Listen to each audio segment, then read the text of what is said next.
Hello, sir. How you doing? I'm great. How are you? I'm great. I'm great. Thank you. I really wondered when you were starting to make this film, what was important for you that the film had to say? There's so much that was important. It's Bob Marley. So I think there were just a few things that had to be right. And the language was a huge part of that. We had to get the language right. Yeah, because there was a certain authenticity to the way Bob spoke, the way he moved, the way he operated that felt like if we got that wrong, we would be dead in the water. And so that was huge for us. And part of that was finding the right actor to play him.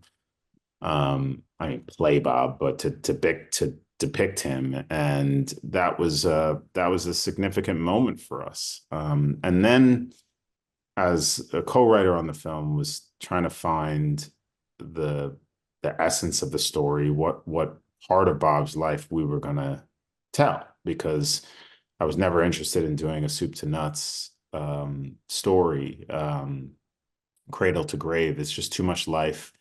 You never get enough. And look, there's never enough. That's if there's one criticism of the film, it's not enough. It's Bob Marley. You want more and more, but that's hopefully you leave satisfied, and you want to discover. So yeah, I think look, the it was in not messing up the message. We had the music, we had Bob's music as the backbone of the film. So how do I build a film that's worthy of being around that gift of his music? What are the things that I don't know about Bob that I think maybe other people might not know that we might be able to share and shed some insight into the man we think we know everything about? Um, and so that was the approach, was like, okay, anything that sounds interesting to me is because I never heard it before or didn't know that part of his life. So let me try to focus on those things to get those in the movie, because maybe other people will feel the same. I didn't know that about Bob. And you leave the theater saying, man, there's so much I didn't know about Bob. And now I know.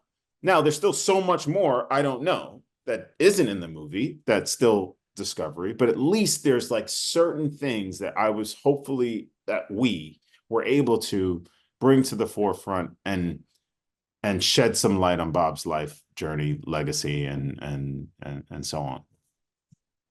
What was it like being in Jamaica, making this utterly Jamaican story come to life? Is it electric? What's that mood like when you're there? Yeah, it is. I mean, look, I was my second time shooting in Jamaica, so I had done a series called Top Boy for Netflix. So it was great to return because I felt like I had some allies, so to speak. You know, it was like we had gone to war together before, we're going to war together again. And so anytime that you can do that, it's a little bit of a homecoming. And that was huge. It was huge because it wasn't my first time going to Trenchtown or shooting in those streets. And so I knew the task of shooting. I knew getting around wasn't going to be easy. I knew that we were going to have lots of crew members and people in the street, and especially with Bob and what Bob means to the people of Jamaica, it was going to be huge. And so I think it was just helpful to have a little bit of experience in having been there before, so that I could walk my crew through it in a way that maybe they were first timers. It didn't necessarily make it easier, but at least it alleviated some those awareness things. Like, you don't ever want to get into a situation where there's bears and you don't know how to get out of a situation. I don't know why I'm thinking about, maybe spring break is coming for my kids and I'm thinking about going on trails with bears, and I'm like, how do I do this? But in any case, I think it was amazing shooting. It was amazing having the support of the people of Jamaica.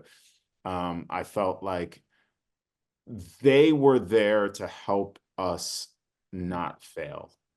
Bob was too important. So it was like an unconditional love that the people of Jamaica essentially gave to us because of who Bob is. you're not going to mess it up because we're not going to let you because we love Bob so much. And so we got the best version of everybody because Bob's important. And so it was great. It was amazing. Look, it's not easy shooting in Jamaica. It's not easy shooting anywhere, but it's definitely not easy shooting in Jamaica because there's no infrastructure in the way that there is in LA or New York or Atlanta or London. The infrastructure is not the same. And so you feel those bumps and bruises a little bit, but emotionally we were lifted. It was a spiritual movie. We had no shortage of love and support, and from the government and from the people and the local community. We don't get into Trenchtown without that support. You can't just like go shoot there. We can't just say, hey, American producers, like, let's just go set up shop. You don't get in there. Like, they had the keys to the city and they let us in. And it was amazing and special. And I'm forever grateful. Did you have a moment on set with Kingsley that felt like this is the magic? Like, were there certain moments, especially that you felt just hit you over the head, like, oh my God, we're doing this? Well, it's interesting. I think when you're in it, it's hard to see the magic. Right. Um, I would liken it to like I don't know, a World Cup match or a World Series or a Super Bowl. It just had that level of intensity, like, all right, we got the ball now, we got it. Like, it's like, but like, you can't drop the ball. Right. Like, there's no like, you got 2 minutes left and certain amount of seconds on the clock. You can't drop the ball. Like, you have to be perfect. So I think there was a little bit of that pressure on this movie in general. So it was a tense match. It wasn't necessarily the most harmonious in that sense. It was handled with care, but it was treated with intensity. And so it's like a tricky line, right? I would say we shot Redemption's song, the moment where Kingsley sings around the fire, on the very last day on set. And part of that was on purpose because it was the end of our movie, and I tried to delay that moment as much as possible. But I felt like that might have been a moment of release. It was holy crap. We got here. We made it to the end zone. Like, blood, sweat, dirty uniform, whatever you call it, but like, we're in the end zone. Like it was a moment that you could like release a little bit because of the pressure of the movie. So I say that to say, like, we were on the journey together. It was a hard one, but a beautiful one. It wasn't easy. It was challenging, but it was never supposed to be easy.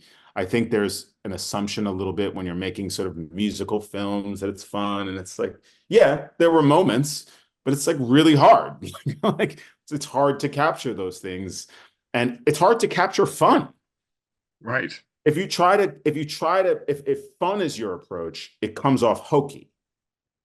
So you have to actually treat fun in a different way in order to get fun on screen. And so I think that's part of the alchemy and magic of making movies, that sometimes it's not, and sometimes it's the opposite. When you're doing something very serious, you have to actually have a lot of fun. Right. It's kind of reverse engineering a little bit. It's how you drive, in video games. Sometimes it's the opposite direction to move the car the other way. Well, congratulations. It's great magic on screen, especially telling his very important story. Thank you, man. I really appreciate that.